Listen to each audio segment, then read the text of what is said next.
Well, thank you all for being here.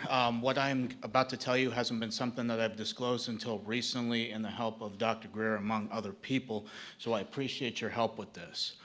In 2009, my unit, which was most degraded infantry battalion in the entire Marine Corps, which was 2nd Battalion, 5th Marines, was called in to do humanitarian assistance operations out in the Philippines, which was Operation Quetzana, which we were attached to the 31st Marine Expeditionary Unit, which conducts maritime operations all throughout Southeast Asia, in conjunction with the 7th Naval Fleet, which houses one landing helo deck, or LHD, among LPDs, which is what I was on, called a USS Denver. Ironically, that's where I'm from, so kind of felt like home. Now, during that operation in Quetzana in the Philippines, they had actually heard that a tsunami and earthquake hit the western part of Sumatra, which is western Indonesia, Padang City more specifically. Out of all the ships in the 7th Fleet, the ship I was on was the only one that was routed to that location, which was oddly strange, but then again, this is my first humanitarian operation, so I don't know the logistics of it, but the skipper of the ship would probably know that information. So this happened September 30th. We ended up getting called and dropped anchor around October 8th. We are briefed in the ward room, which is the officers' mess, where they eat like their cafeteria per se. We're briefed that there is some of President Obama's family members that are present on either in the city or somewhere near there. They had a SEAL platoon that was ready to go to retrieve those people. Us knowing well that Indonesia is also the 2nd largest terrorist capital where they train these guys, and they'll send them up to whatever theater of operation where anybody wants a piece of the United States, they ship them up to go handle it. So we know that well, and we were then briefed that we were going to be armed during this operation, just to also provide security for the transportation coming to basically drop off medical supplies, sheltering items, food, purified water, things like that. So they ended up selecting certain Marines to go ahead and do this. We were only in sticks of six Marines, so it had NCOs on top of other Marines to help with that. So we again boarded CH-53 Super Stallions, which are gigantic helicopters that are roughly 100 feet long. I love the design of them. It's my personal favorite. But we ended up boarding this on the ship, and we flew to the southwestern part of the city, which is Padang. Looked a lot different through satellite imagery that I've recently seen. Back then is a lot different, especially because most of it was decimated, on fire, rubble, flooded, you name it, basically the worst kind of scenario you could ever see. From then, once we touched down on this landing strip, it took probably about 2 minutes. And then again, the pilots got radio confirmation to go ahead and drop us into certain parts. So we again dropped to a hasty LZ, which took probably about 6-7 minutes to fly to from that position. And we dropped to a hasty LZ.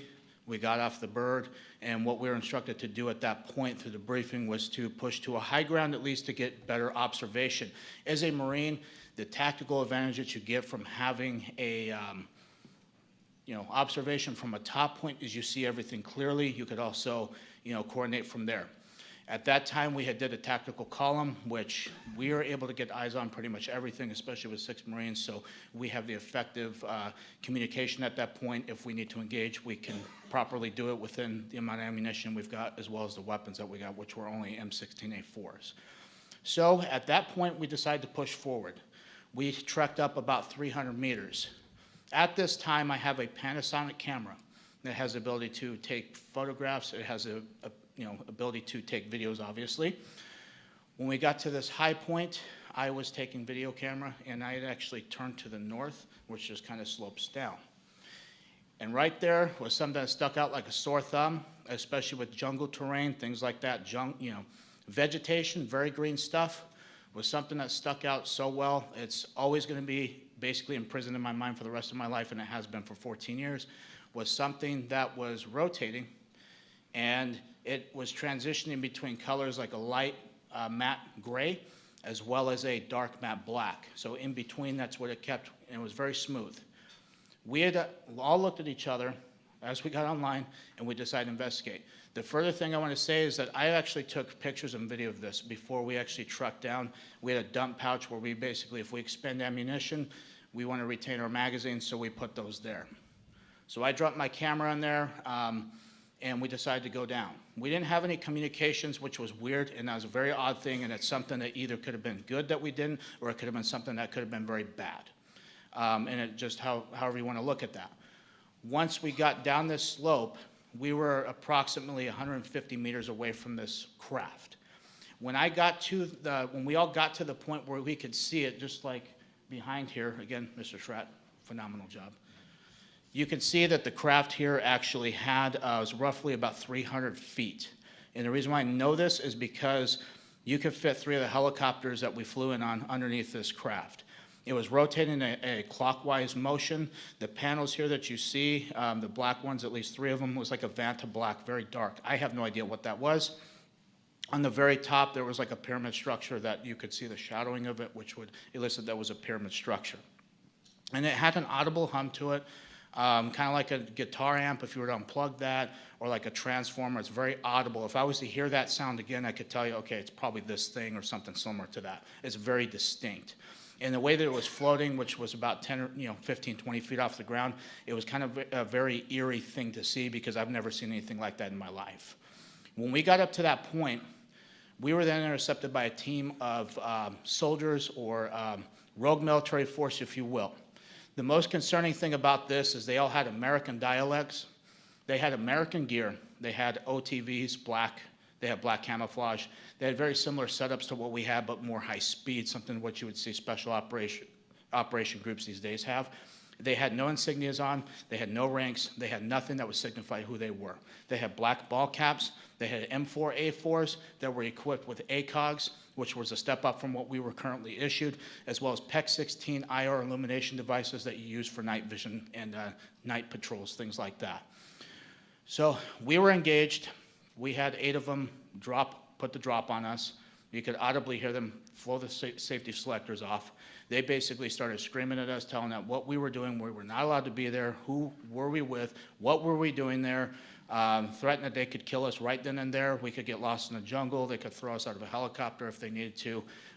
It was very nerve-wracking at that point, especially looking to my fellow Marines and seeing the reactions on their faces too. We were all freaking scared, to say none the less.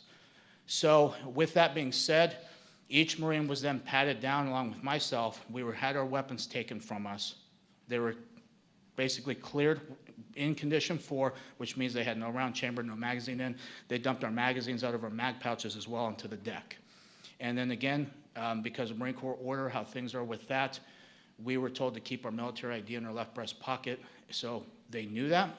They asked for our military identification. We gave it to them, obviously, because they have guns in our face. So provided that to them. They had something that looked like modern day smartphones, but this is 2009, so it's not really as high tech compared to obviously today.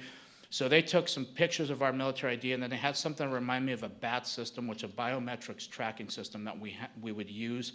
This is for insurgents or anything like that. It would take fingerprints, it would take retina scans, it would take pictures of them and document them. So if there was other militaries that were coming to relieve our post, they would actually have this information too to know who they are dealing with. That's what it reminded me of, and I had trouble scanning the IDs.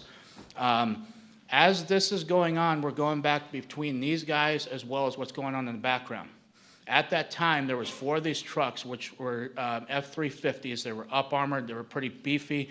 They had weapon cases that I've seen before because of something that we've actually loaded weapons into. They had 2 of them that were in the back of each truck. They also had these containers that was illustrated right here, which come to find out through recent revelations from yesterday from somebody who came forward to Dr. Greer. I don't know who they are, but what they had told him and what he has told me is that this gentleman knows exactly what these were used for because they had like a cylinder on the front, which is either for oxygen or what I hypothesized was for vacuum sealing, which lead me to suspect that they were smuggling narcotics or drugs. Come to find out it's more disturbing than that. This gentleman has first-hand account with this and says that it was for people. It's very disheartening, especially because that part of the world have already gotten ravaged, and it's something that is very hard to see right now because of what I've witnessed, and it's very disheartening. And this is why I'm up here. So they loaded these onto this platform that you can see right there, and As they got up there, like I said, I was going back and forth. These guys are still searching our stuff. They're still, pointing their weapons at us. And after the last 2 trucks that I saw that actually got onto that platform unloaded, they had 4 guys in each truck that would unload everything. However they did it, I can't tell you because, again, I was focused on this as well. And these trucks drove off. As that happened, this platform actually rose up off the ground itself. The top part of the craft actually met it down in the middle like this, and it formed into one solid piece.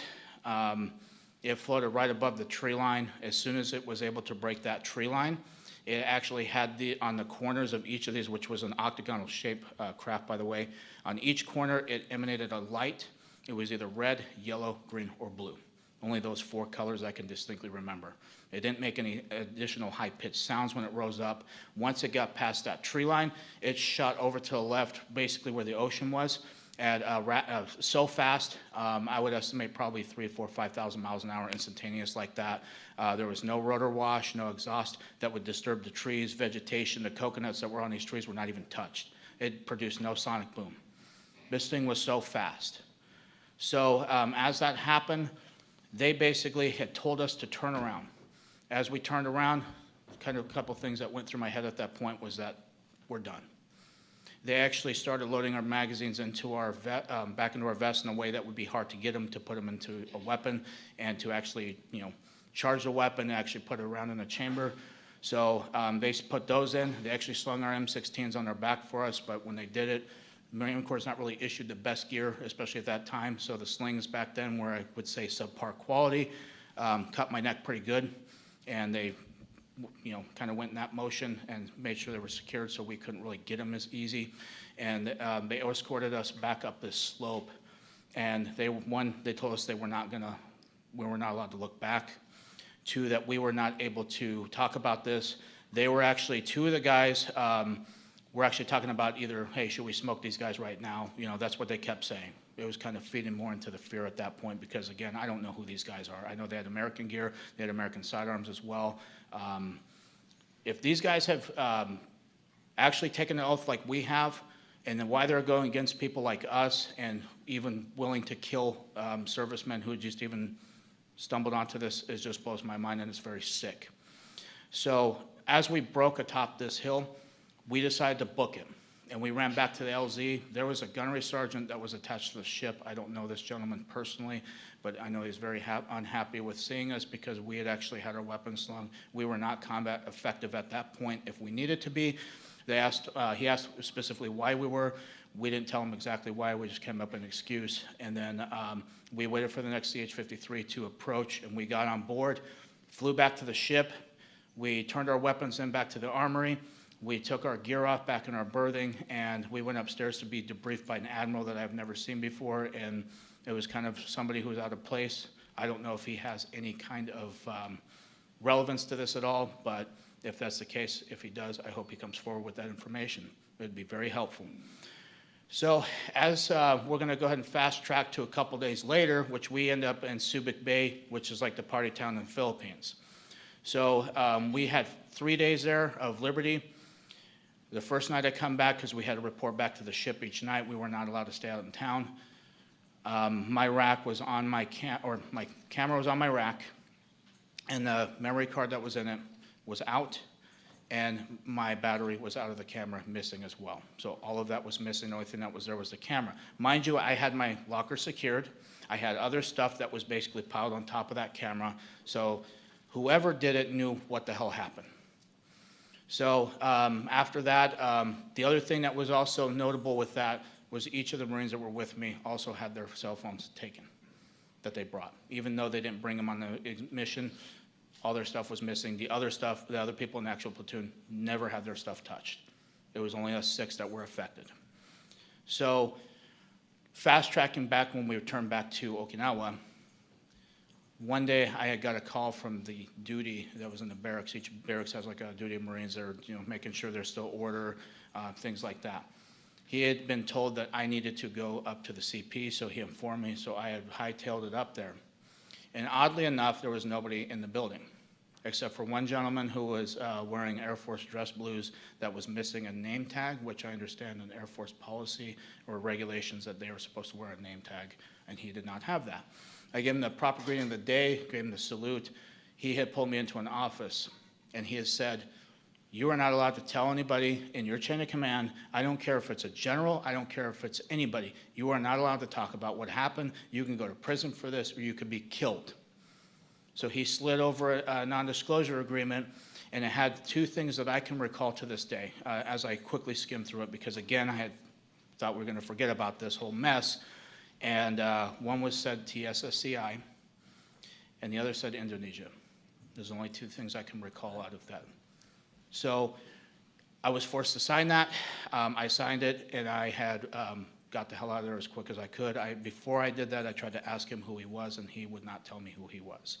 So I hightailed it back, and I have not spoken about it ever since I was able to recently because what the law passed. But that is my account for you guys. This is also an urging for anybody in Washington, D.C. who's a political figure. Please get this under control, because there are people who are either being hurt or killed by this, and it's something that needs to be addressed.